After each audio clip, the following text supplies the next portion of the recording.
Assalamualaikum warahmatullahi wabarakatuh. Halo martabak lovers, salam satu loyang. Balik lagi di channel YouTube Tips and Trick Martabak, channel yang akan bahas putar informasi martabak. Oke, pada video pembahasan kali ini gue bakal ngejelasin mengenai Bang, adonan martabak itu bisa dimasukin kulkas enggak? Nah, nanti gue bakal ngejelasin ini secara detail, terus kelebihan dan kekurangannya apa, dan juga pertimbangannya apa ya. Nah, ini berdasarkan pengalaman gue ya. Jadi banyak sekali teman-teman yang menanyakan ya, saat membuat adonan misalkan ada sisa, atau buatnya itu misalkan 500 gram atau 1 kilo ya. Nah, tapi dimasak cuma 1 atau 2 gitu kan. Itu kan sayang banget kalau misalkan dibuang. Nah, sebenarnya bisa nggak sih Bang ini kalau misalkan adonannya itu dimasukin kulkas, terus apakah nanti hasil bagus? Nah, oke, pertanyaan ini emang sering ditanyakan ya sama teman-teman yang buat martabak ya. Apalagi yang anggota-anggota kursus juga banyak yang menanyakan mengenai hal ini. Jadi adonan itu ada dua penanganan ya dalam buat martabak. Penanganan yang pertama itu adonan dikasihkan BP dan juga BS, baking powder dan juga baking soda. Nah, untuk BP dan BS ini kan dimasukkan ketika membuat adonan.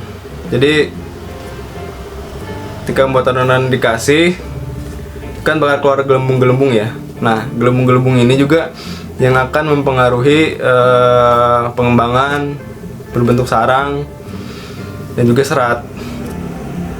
Nah, ketika adonan dicampurkan BP dan BS, ini adonan nggak bisa tahan lama. Biasanya setelah 4 jam ke atas, 3 jam ke atas setelah proses pressing-an, kalau misalkan nggak dikasih penanganan ya, nggak dikasih teknik penanganannya, yaitu teknik penanganannya setiap 20 menit atau 15 menit ya, adonan diaduk supaya nggak cepat basi. Nah, kalau misalkan penjualannya stabil, jadi penjualan stabil itu maksudnya dalam 1 jam misalkan yang beli 10 atau 15 ya, nah itu kan penjualannya kan banyak gitu ya. Jadi nggak di jam 6 cuma 1 loyang, terus di jam 7 cuma 1 loyang. Nah, itu nggak stabil lah gitu. Itu bakal cepet basi. Nah, ketika adonan udah dikasih BP dan juga BS, dalam proses pembuatannya ini udah nggak bisa namanya dimasukin kulkas. Apalagi kalau misalkan teman-teman buat jualan gitu ya. Kalau buat latihan sih fine-fine aja ya. Tapi kalau buat jualan udah nggak bakal bisa. Makanya kebanyakan pedagang martabak, kalau misalkan buat adonan udah dikasih BP dan juga BS nya, itu setelah jualan ya kebanyakan dibuang. Kalau misalkan nggak dibuang pun bisa dibuat martabaknya dikasih ke orang lain gitu kan, ya hitung-hitung sedekah. Nah, ini itu istilahnya keadaan yang pertama ya dari sebuah adonan ketika dicampur BP dan BS, ini udah nggak bisa dimasukin kulkas. Sebenarnya udah nggak bagus lah. Tapi kalau buat jualan ya, teksturnya itu udah pasti kayak bolu. Bolunya itu dari mana? Penyebab bolunya. Jadi penyebab bolunya itu karena dari BP dan BS itu ketika dimasukin ke adonan. Ini yang dinamakan dengan adonan basi ya. Jadi kalau misalnya dibuat besok lagi pun adonan juga tetap tekstur kayak bolu, udah nggak kenyal, udah nggak kayak fresh kembali. Nah, jadi kalau dimasukin kulkas pun jangan berharap untuk tekstur yang bagus. Nah, keadaan yang kedua dalam buat adonan ini dicampurkan dengan tanpa BP dan BS ketika buat adonan. Kalau biasanya kan buat adonan dikasih BP dan BS baru dipanggang. Nah, kalau misalkan cara membuat adonannya tanpa BP dan juga BS, jadi BP dan BS nya itu dikasih nggak Bang? Nah, untuk BP dan BS tetap dikasih sebelum menuangkan adonan ke dalam loyang. Jadi ketika proses pembuatan adonan nggak dikasih BP dan BS, tapi ketika mau nuangkan loyang biasanya dikasih 1/4 BP dan juga BS untuk 1 loyang ya. Terus juga dicampurkan air, jangan lupa dicampurkan air ya. Kalau misalkan tanpa air itu biasanya rasanya akan getir, karena BP dan BS itu nggak larut. Kalau udah nggak larut, jadi ketika dimakan ada rasa pahit-pahit ya. Nah, itu dari situ.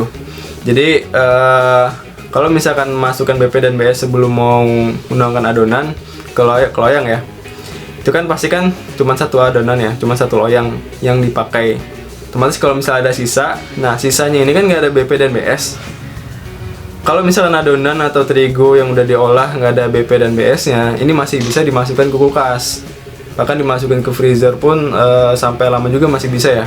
Atau bukan di freezer lah, di bawahnya itu sampai lama pun masih bisa dipakai.